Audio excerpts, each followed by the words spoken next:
Thank you so much for having me, and welcome to the afternoon session today. So today I'm going to talk about this idea of sound mapping our world in 3D, data-driven, community-driven, and art-driven. This is part of a Citygram project that I initiated some 12 years ago, and I work at NYU, and I'm an associate professor in music technology and music theory and composition. So if you have any questions, just email me at thp1@nyu.edu. So first of all, the motivation behind why I started this idea of creating sound maps, and it's basically simply as simple as this, which is traditional maps, like the one that you see on your right, are fixed, static, slowly changing, and they're all visuals, right? So the bridges, hopefully buildings and things like that, including rivers, stays pretty static. So the sampling rate is actually pretty slow. But the thing with noise and sound is that it's much, much more quickly changing, right? Now you hear it, now you don't. So the sampling rate becomes an issue. And if you want to create a sound map, the spatial-temporal granularity, not just time, but also the area that one has to cover, becomes a big issue. So that was like an interesting challenge that I wanted to pursue and create these sound maps. And that's what sort of launched the Citygram project in 2011. And I also was thinking about the context of creating sound maps and what might be important within that context, which is urban noise pollution, right? And why urban noise pollution? Well, it's a global phenomenon affecting the health of residents all over the world, including New York City, the city that never sleeps. I suppose there's a reason people don't sleep there, including possibly all the noise that gets generated by the machines and the residents 24/7, or is it 25/8? And then the question becomes, how do you do it? And that's the sort of 3D aspect, the data-driven, community-driven, and art-driven. So I'll talk about these three things and how I'm pushing this forward. And it's also based on these sort of adages or sayings that you can't fix what you can't measure. That's more pertinent to the noise pollution issue. And bigger data is better. The more data you have, the better and more accurate sound maps you can create, and the better understanding you have of soundscapes. And seeing and hearing is believing. So listening to the sound, clearly very important and meaningful for us, but also seeing it, right? So visualizing it. And then this idea that music is the universal language of mankind, and sort of exploiting and harnessing the power of art to bring awareness to these issues, including urban noise pollution. So I'll talk about the first module, which is sound mapping our world, data and community-driven. And essentially, it started out with exploring how to build these remote sensing devices. And it actually went through a long process of starting with these mini computers that were not even mini, but pretty big and expensive. And they sort of worked, but not really. Then I got into the single board computers, the Raspberry Pis, and Arduinos, and they were not powerful enough. Then I tried these mini PCs. Basically, these are things that are smartphones, essentially, that run on Android, but don't have all the I/O. And these tiny mics called MEMS mics, so that you would have like a very small footprint. This sort of worked, but it wasn't as flexible. And then the single board computers became more powerful, right, with the Raspberry Pi 2 and 3. And I was like, wow, this is actually now possible to create a sensor that has enough processing power to do signal processing, but also AI to identify what the sounds are and classify them automatically at the edge or at the source. And then I sort of shifted this idea that, well, I don't want to be stuck on one device only. Can we make it so that the entire thing runs on, or the sensors can run on anything? So these are all the things that I built during the time.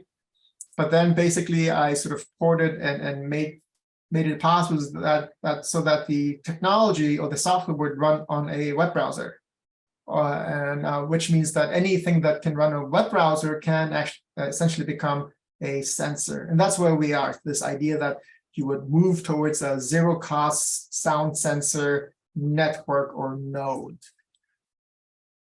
So this is idea that I'm sort of pushing forward, which is the Citygram plug and sense sensor network. As you can sort of see, plug in your phone or create a pop-up, run your web browser and put a URL, and boom, you basically a sensor node in the sensor network. And all you would need is a web browser, a mic, and the internet, which I think facilitates participation, and it makes it very accessible. And then also develop these other things called this sensor that can actually live outside of your window, and it's powered through wireless powering, and the audio is sent via Bluetooth. So all these other things that makes it like a more permanent sensor device, and this is just one of those things. But the disadvantage of that is that it's not very cost effective, right? And then one thing that's very important is once you have the data being streamed, or once you have the data, seeing is believing, right? Seeing the data, and that's why I created this thing called the Citygram visualizer. Oops, whoopsie.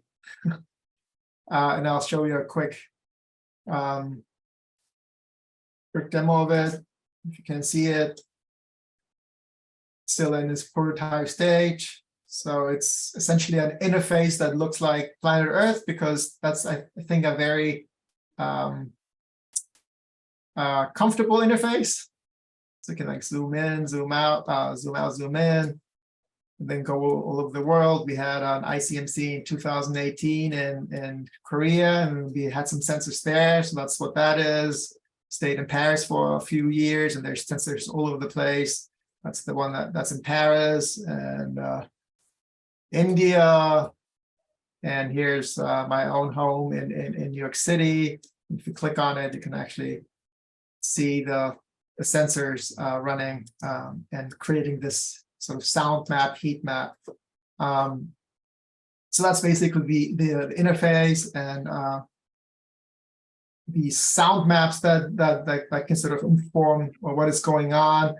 And recently, in the past 4 years, I've been trying to take this out of the research lab in Ivory Tower and to the public square as a way to bring this to the people and not have it collect dust in the shelves of my research lab.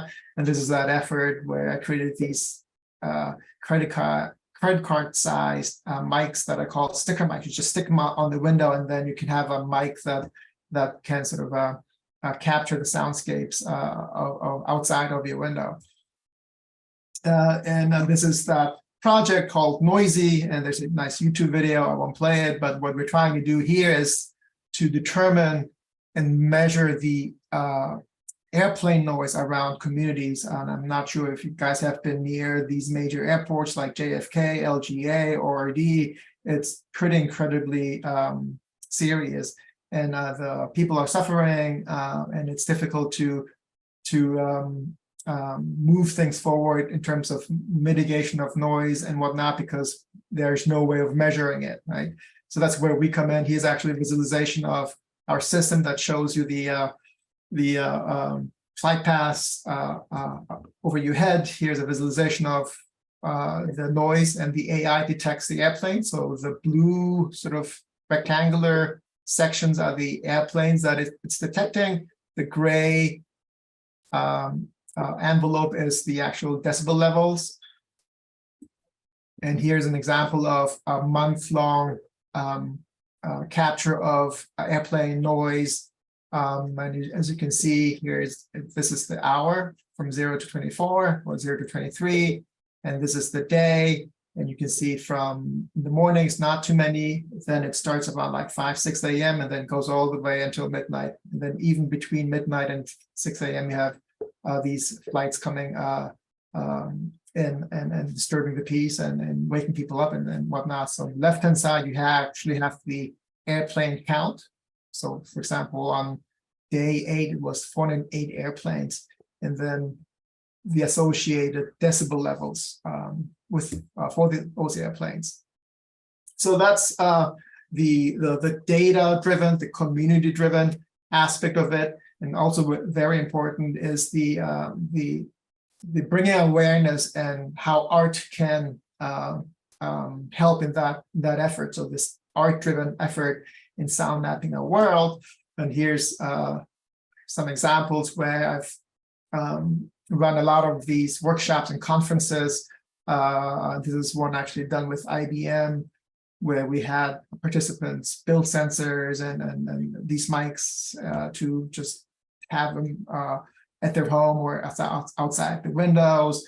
And participation basically means you become like a streamer, streaming your the sounds of your environment, and sort of like a YouTube model, right? The YouTube content is created by its users, by the community. So in this case, it would be sort of like a U-noise concept where we create the sound maps.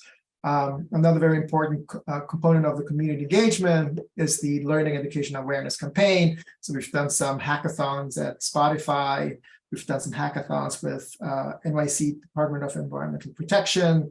I created this festival called Noise Gate Festival with in collaboration with the UN Global Arts in New York City. Also done some stuff in Seoul and then China and ICMC and so on and so forth. So this community engagement is very important because essentially I'm thinking that my thinking is that the sound maps can really only be created when people participate and create provide that data, so to speak. I think this is the last slide, so I'll just go over that pretty quickly. So this is the art-driven effort, and that sort of coincides and resonates with this idea that music is the language of humankind. And so I've tried to sort of create artworks where the artworks are driven by the noise sensor data that is all over the world. And here's one from Seamus conference in 2015. I think this was in Blacksburg, Virginia Tech. This was in New York City at the Storefront Art Gallery. This was at Governor's Island with Carol Parkinson at Harvest Works. This was at NAI 2015. Here's the one I did over at in Korea as part of the Nabi Neotopia workshop conference hackathon. And whoopsie. And what is going on here is that it's an installation work. I'm not sure if you can hear the sound. Basically, the installation visualizations of the audio, it's a matrix of around 25 loudspeakers that receive data from noise sensors all around the world. And they create this interpretation of noise from planet Earth. And we experience that so that we can sort of bring awareness of noise pollution on Mother Earth around the world. Here's one that we did over at Carnegie Hall. And this is sort of like this idea that you're jamming with planet Earth. So we have visualizations, a visual artist, a quartet, bass, piano, percussion vibraphone, and a drum kit. This again is the electronics are essentially partially driven by sound sensors that are sending data to Carnegie Hall. The performer is sort of jamming with that sound, if you will.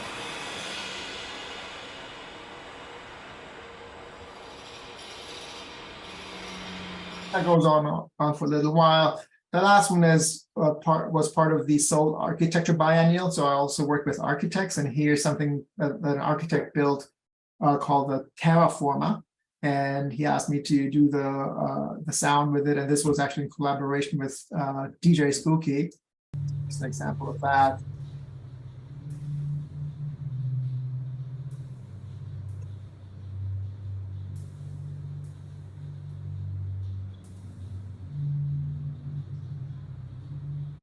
And I think that's basically it. So this idea that I'm trying to do a sound mapping project through the lens of art-driven, community-driven, or data-driven, community-driven, and art-driven efforts.